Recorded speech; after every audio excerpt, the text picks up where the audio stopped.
Assalamualaikum warahmatullahi wabarakatuh. Saya Hilma Khairunisa dengan NIM 2100070. Saya akan melanjutkan pemaparan materi mata kuliah perilaku organisasi, kali ini dengan bab ganjaran dan moral kerja dalam organisasi. Oke, yang pertama ada pengertian ganjaran. Istilah ganjaran sama dengan penghargaan dan imbalan atau reward. Ganjaran atau imbalan atau penghargaan adalah sesuatu yang didapatkan oleh pegawai atau anggota organisasi karena dia telah melakukan sesuatu untuk mencapai tujuan organisasi, baik dalam bentuk uang, materi, maupun non-materi. Selanjutnya, Kreitner dan Kinski membagi penghargaan menjadi dua, yaitu ekstrinsik dan intrinsik. Penghargaan ekstrinsik yaitu imbalan berupa uang, materi, atau sosial dari lingkungan. Sedangkan penghargaan intrinsik yaitu penghargaan psikis yang diperoleh dari dalam diri sendiri. Selanjutnya ada beberapa definisi ganjaran. Yang pertama ada dari Michael Armstrong. Beliau mendefinisikan sistem imbalan terdiri dari sejumlah proses dan kegiatan yang berkaitan secara integratif untuk memastikan bahwa manajemen imbalan dilakukan secara efektif dengan keuntungan organisasi dan orang-orang yang bekerja pada organisasi di sana. Selanjutnya dari Kamus Oxford Online. Imbalan adalah suatu hal yang diberikan sebagai pengakuan atas layanan, usaha, ataupun prestasi. Selanjutnya dari Kamus Cambridge Online. Sesuatu yang diberikan sebagai imbalan untuk perilaku atau pekerja yang baik. Kemudian ada faktor-faktor yang memengaruhi besaran ganjaran. Yang pertama, ada penawaran dan permintaan tenaga kerja. Jika pencari kerja lebih banyak dari lowongan pekerjaan, maka ganjaran relatif lebih kecil. Sebaliknya, jika pencari kerja lebih sedikit daripada lowongan pekerjaan, maka ganjaran relatif semakin besar. Yang kedua ada kemampuan dan kesediaan perusahaan. Apabila kemampuan dan kesediaan perusahaan untuk membayar semakin baik, maka tingkat ganjaran semakin besar, begitu pula sebaliknya. Yang ketiga ada organisasi karyawan.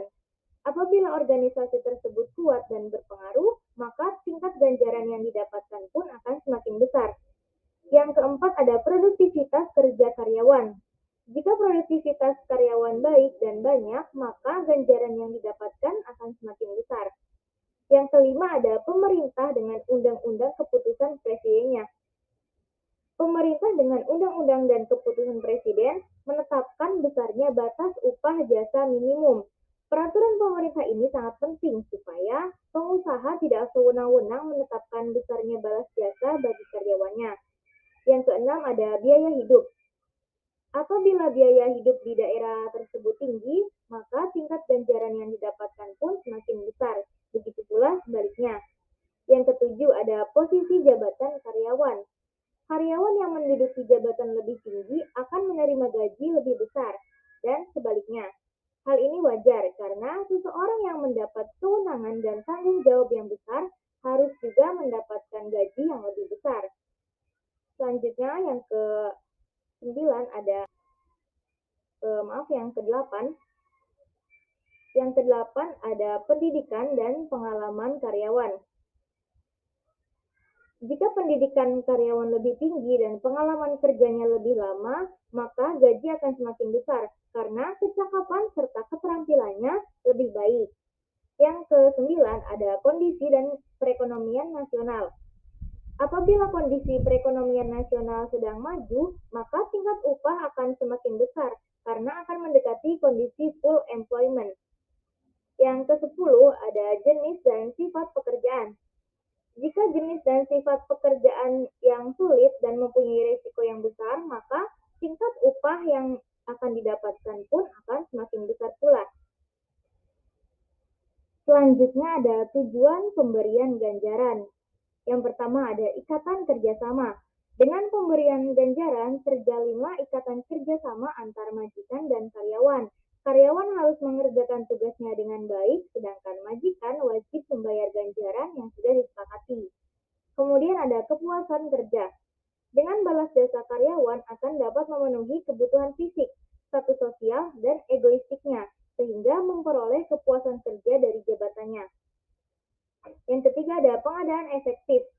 Jika program ganjaran ditetapkan cukup besar, pengadaan karyawan yang berkualitas pun akan lebih mudah. Kemudian ada motivasi. Jika balas jasa yang diberikan cukup besar, manajer akan lebih mudah memotivasi bawahannya. Kemudian ada stabilitas karyawan.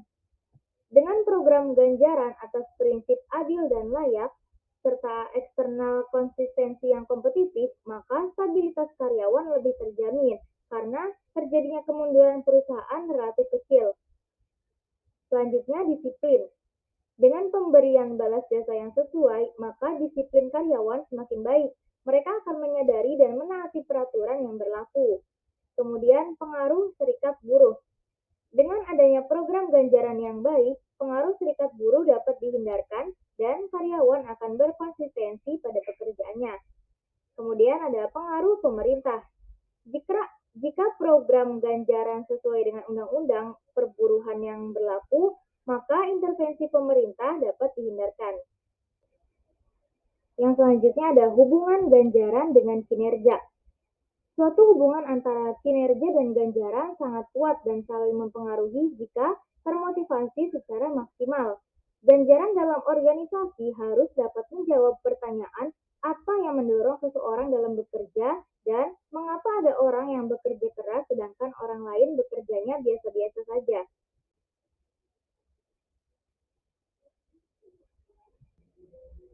Selanjutnya ada pengertian moral kerja.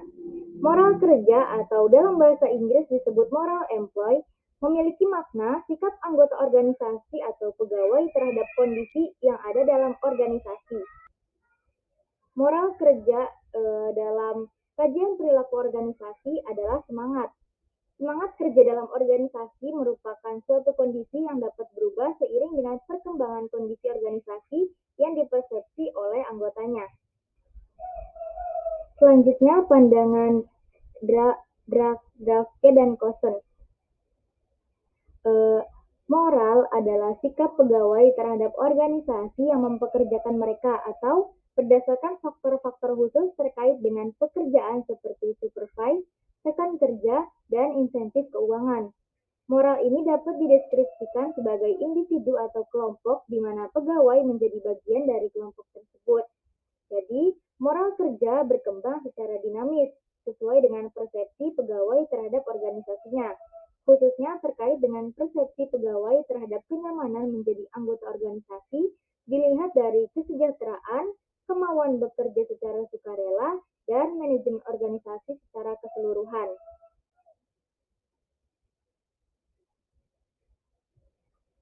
Selanjutnya ada faktor-faktor yang memengaruhi moral kerja. Faktor yang diidentifikasi dapat memengaruhi moral kerja seseorang menurut Roach dalam Harris yaitu ada 12. Yang pertama, sikap umum pekerja terhadap pekerjaan. Yang kedua, sikap umum pekerja terhadap pengawasan yang diterima. Yang ketiga, tingkat kepuasan standar kerja. Yang keempat, tingkat pertimbangan supervisor atau atasan yang diperlihatkan dan diberikan terhadap bawahannya. Yang kelima ada tingkat tekanan dan beban kerja. Yang keenam ada perlakuan yang diberikan manajemen kepada pekerja. Selanjutnya yang ketujuh ada tingkat harga diri atau kebanggaan pekerja dalam perusahaan dan di dalam aktivitasnya. Yang kedelapan ada tingkat kepuasan pekerja terhadap upah atau gaji. Yang kesembilan ada reaksi pekerja terhadap jaringan komunikasi formal dalam organisasi. Yang ke-10 ada tingkat kepuasan kerja intrinsik dari para pekerjanya. Yang ke-11 ada kepuasan kerja dalam hal kemajuan dan terhadap kesempatan untuk maju lebih lanjut. Dan yang ke-12 ada sikap pekerja terhadap rekan sekerja.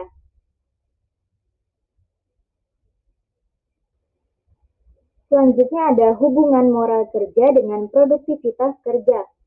Konsep moral kerja sering dikaitkan dengan kesejahteraan, kepuasan, dan perasaan menjadi bagian dari organisasi. Manifestasi moral kerja dapat terwujud dalam berbagai bentuk, seperti antusiasme, komitmen, kepedulian untuk bekerja, dan dedikasi untuk mencapai tujuan dalam organisasi. Drafke dan Kosten dalam Harrison mengatakan bahwa hubungan langsung antara moral kerja dan produktivitas adalah moral yang tinggi akan berdampak pada produktivitas yang tinggi. Demikian pula jika moral rendah akan mengurangi produktivitas. Nah, terdapat cukup banyak data yang mendukung bahwa memberi perhatian terhadap karyawan berpengaruh terhadap meningkatnya output karyawan.